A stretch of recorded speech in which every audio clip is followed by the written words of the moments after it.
এই মুহূর্তে ডায়মন্ড হারবারে পৌঁছে গেলেন মুখ্যমন্ত্রী শুভেন্দু অধিকারী। সেখানে তার জোড়া কর্মসূচি রয়েছে। প্রথমে প্রশাসনিক বৈঠক করবেন তিনি, পুলিশ আধিকারিকদের সঙ্গে বৈঠক করবেন এবং তারপর তার কর্মী সভাও রয়েছে। এই মুহূর্তে ডায়মন্ড হারবারে পৌঁছে গিয়েছেন মুখ্যমন্ত্রী শুভেন্দু অধিকারী। তার জোড়া কর্মসূচি রয়েছে, সেখানে প্রশাসনিক বৈঠক করবেন তিনি।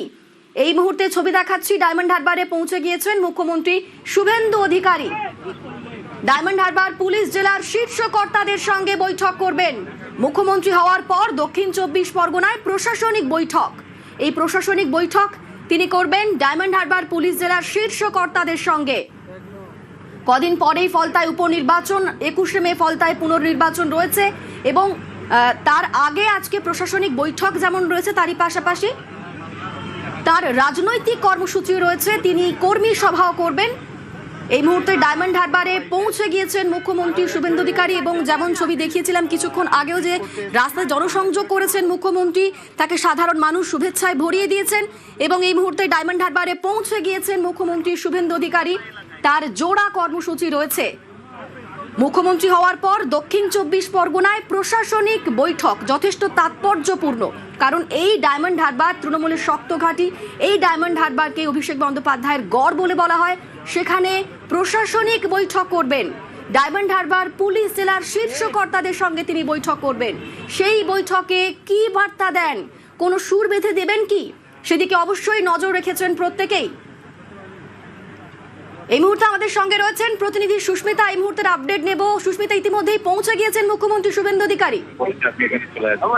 ডায়মন্ড হারবারে প্রশাসনিক বৈঠকে শুভেন্দু অধিকারী মুখ্যমন্ত্রী হিসেবে তিনি পৌঁছে গিয়েছেন ইতিমধ্যেই, এবং সেখানে গোটা রাস্তা জুড়ে যেভাবে কর্মী সমর্থকদের ঢল সেটা যেমন লক্ষণীয়, ঠিক তেমনই প্রশাসনিক বৈঠক সারবেন মুখ্যমন্ত্রী হওয়ার পর প্রথমবার দক্ষিণ 24 পরগনা, প্রথমবার ডায়মন্ড হারবার। যে ডায়মন্ড হারবার অভিষেক বন্দ্যোপাধ্যায়ের ঘর হিসেবে পরিচিত ছিল, সেই ডায়মন্ড হারবারে ধাবা বসাতে এবার উদ্যোগী শুভেন্দু অধিকারী, উদ্যোগী বিজেপি। এবং আগামী ফলতা নির্বাচনে, আগামী 21 তারিখ ফলতা নির্বাচনে বিজেপি সেই ফলতা কেন্দ্র তাদের জয়ের ঝুলিতে আনতে কি কি পদক্ষেপ গ্রহণ করে, কি কি স্ট্র্যাটেজি ব্যবহার করে, তা এর পরের কর্মী সভায় যেমন শুভেন্দু অধিকারী অবশ্যই কর্মী সভাপতির উদ্দেশ্যে বার্তা দেবেন। তার আগে প্রশাসনিক বৈঠক এবং দক্ষিণ 24 পরগনার জেলা জুড়ে এর আগেও বিরোধী দলে থাকাকালীন বিজেপি যে যে অভিযোগগুলি তুলেছিল, সেই সমস্ত অভিযোগকে সরিয়ে কিভাবে প্রশাসনিক স্তর থেকে পুলিশ প্রশাসন তারা কাজ করবে, কিভাবে আইন শৃঙ্খলা ব্যবস্থাকে উন্নত করা যায়, সে সমস্ত বিষয়ে আজকের আলোচনার বিষয় বলে মনে করা হচ্ছে। এই প্রশাসনিক বৈঠকে মুখ্যমন্ত্রী শুভেন্দু অধিকারী এই মুহূর্তে ডায়মন্ড হারবারে পৌঁছে গিয়েছেন। সেখানে প্রশাসনিক বৈঠকে ইতিমধ্যে হাজির হচ্ছে শুভেন্দু অধিকারী সহ প্রশাসনিক কর্তারা। সুস্মিতা, মুখ্যমন্ত্রী হওয়ার পর দক্ষিণ 24 পরগনায় ডায়মন্ড হারবারে প্রশাসনিক বৈঠক করবেন মুখ্যমন্ত্রী।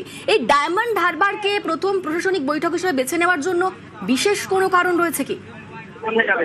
নিশ্চিতভাবেই বিশেষ কারণ। ডায়মন্ড হারবার এই নামটাই বোধহয় তার জন্য অন্তত একেবারে অ্যাপ্রোপ্রিয়েট। ডায়মন্ড হারবারে কেন শুভেন্দু অধিকারী প্রথম, সেটা বলার অপেক্ষা রাখে না। তার কারণ গত 15 বছরে তৃণমূল কংগ্রেসের জামানায় যেভাবে ডায়মন্ড হারবার মডেল, যেভাবে ডায়মন্ড হারবার অভিষেক বন্দ্যোপাধ্যায় এই নামগুলো সম্পৃক্ত হয়ে গিয়েছে রাজনীতির সঙ্গে, এবং সেটাকে বিজেপি যেভাবে ব্যবহার করেছে, তার পরবর্তী সময়ে বিজেপি ক্ষমতায় আসার পর, অর্থাৎ পালা বদলের পর শুভেন্দু অধিকারীর প্রথম প্রশাসনিক বৈঠক যেমন ডায়মন্ড হারবারে রাজনৈতিক ভাবেও তার তাৎপর্য রয়েছে, ঠিক তেমনি ডায়মন্ড হারবার পুলিশ প্রশাসন, ডায়মন্ড হারবার এসপির বিরুদ্ধেও শুভেন্দু অধিকারী এর আগে বহুবার একাধিক অভিযোগ তুলেছেন বিরোধী দলে থাকাকালীন। সেই সমস্ত অভিযোগকে সরিয়ে কিভাবে আগামী দিনে পুলিশ প্রশাসন এই গোটা জেলার বা ডায়মন্ড হারবার এবং দক্ষিণ 24 পরগনার গোটা জেলার আইন শৃঙ্খলা ব্যবস্থা এবং যে অভিযোগগুলি উঠেছিল সেগুলির পাল্টা কিভাবে আইন শৃঙ্খলা ব্যবস্থা সহ একাধিক বিষয়কে নজরে আনা যায়, সেই বিষয়গুলি নিয়ে আজকে আলোচনা হবে। এবং রাজনৈতিক গুরুত্ব তার একটাই, ডায়মন্ড হারবার অভিষেক বন্দ্যোপাধ্যায়ের গড় হিসেবে পরিচিত। এবং দক্ষিণ 24 পরগনায় বিজেপি যেভাবে 26 নির্বাচনে ভোট শতাংশ বাড়িয়েছে একাধিক কেন্দ্রে, তার পাশাপাশি মথুরাপুর, রায়দিঘি এই বিধানসভা কেন্দ্রগুলিতে বিজেপি তার আসন হারিয়েছে খুব কম মার্জিনে, 4,500 থেকে 5,000 ভোটের মার্জিনে। সুতরাং সেই জায়গা থেকে সংগঠনের দিককে যেমন মজবুত করার প্রচেষ্টা, তার পাশাপাশি মুখ্যমন্ত্রী হিসেবে, রাজ্যের প্রশাসনিক কর্তা এখনো পর্যন্ত হিসেবে তিনি অবশ্যই ডায়মন্ড হারবার তার প্রশাসনিক বৈঠক, প্রথম প্রশাসনিক বৈঠক অত্যন্ত গুরুত্বপূর্ণ। বেশ, নজর থাক। ধন্যবাদ সুস্মিতা।